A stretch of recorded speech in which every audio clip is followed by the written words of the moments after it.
Chers camarades et collègues enseignants, nous vous saluons et nous vous souhaitons une très bonne fête. Ceci est un cérémonial pour nous parce que on est à la fin de notre mandature, mais c'est la 3e fois que nous sacrifions à cette tradition. Parmi nos doléances, on en a à 2 niveaux. Les uns situés au niveau local et les autres au niveau national. Au niveau local, d'après les informations que nous avons eu à recueillir de nos collègues, surtout directeurs, nous avons constaté un manque de manuels scolaires au niveau des écoles. Ces écoles doivent être dotées de manuels surtout pour les classes de CI et de CM2. Ces outils pédagogiques constituent des entrants indispensables à la bonne marche de nos écoles. Nous avons aussi constaté un déficit d'enseignants dans l'IEF de Linguère et un peu partout aussi au Sénégal. Mais la spécificité de l'IEF de Linguère, c'est que nous avons une zone de départ au mouvement national. Ce vide crée de sérieux problèmes dans les écoles, surtout de la brousse, où le déficit a pour conséquence la fermeture de certaines écoles. Le CELS et les autres syndicats du G7 exhortent les autorités à recruter les animateurs polyvalents, les diplômés aux examens professionnels, les stagiaires et autres moniteurs qui pendant des années se sont donnés bénévolement au système éducatif. Au niveau local aussi, nous constatons des agressions. Les syndicats fustigent avec la dernière énergie les agressions perpétrées sur les enseignants. En plus d'être les cousins de tous, nous sommes la cible d'injures, de violences verbales ou physiques, de stigmatisation qui ne se justifient pas du tout. Nous invitons les autorités étatiques et académiques à mener des campagnes de sensibilisation pour arrêter la violence exercée sur le corps enseignant, ce fléau qui, pour la plupart des cas, touche des enseignants en milieu rural. Le budget des écoles. Dans le département de Linguère, les écoles élémentaires et du préscolaire sont confrontées à l'absence de budget depuis bientôt des années.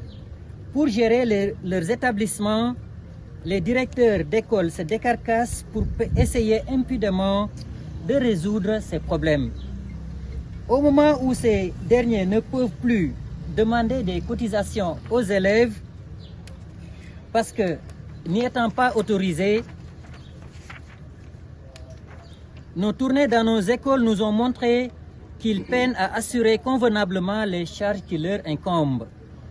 Parfois même payer la craie afin de pouvoir dérouler normalement les enseignements-apprentissages est un casse-tête. C'est la raison pour laquelle les abris provisoires font partie du décor dans le département de Linguère.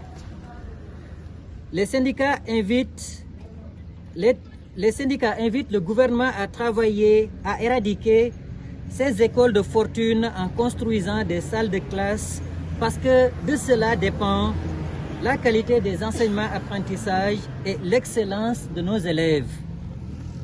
Les écoles franco-arabes. Le déficit de manuels scolaires, surtout dans les écoles franco-arabes, constitue pour les enseignants dans ces établissements une difficulté majeure.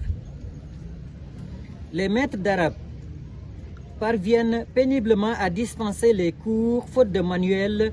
Il urge pour les autorités de leur en procurer un nombre suffisant pour une meilleure qualité des enseignements dans sa globalité. Au niveau national, les lenteurs administratives plombent la carrière des enseignants. Nous reconnaissons les innovations que l'État du Sénégal fait dans la dématérialisation et la digitalisation dans le traitement des dossiers des enseignants, malgré le volume important des dossiers. Toutefois, nous fustigeons les rejets internes. Au ministère de la fonction publique, la masse salariale et le contrôle financier, 2 bureaux du ministère des Finances sont presque des mouroirs de dossiers. Nous incitons les autorités à travailler à enlever et éradiquer ces lenteurs au bénéfice des enseignants. Les avancements automatiques dans la fonction publique ne sont que de nom. Nous demandons au gouvernement de produire des actes d'avancement juste après les 2 ans de la date des faits et les actes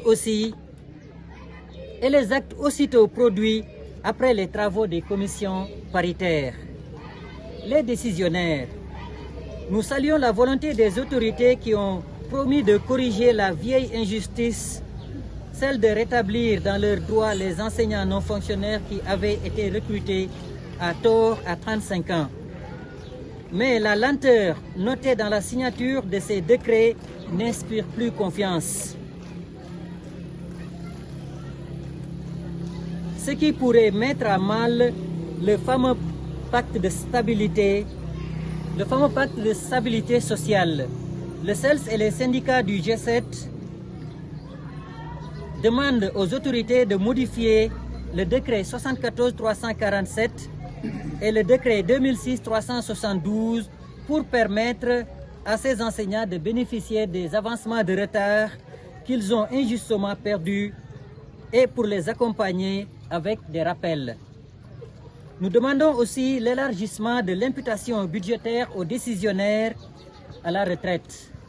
Chers camarades, Monsieur le Préfet, en gros, voici les doléances que nous avons eu à vous présenter à l'occasion de la fête du 1er mai, fête à laquelle nous comptons continuer aujourd'hui toute la journée pour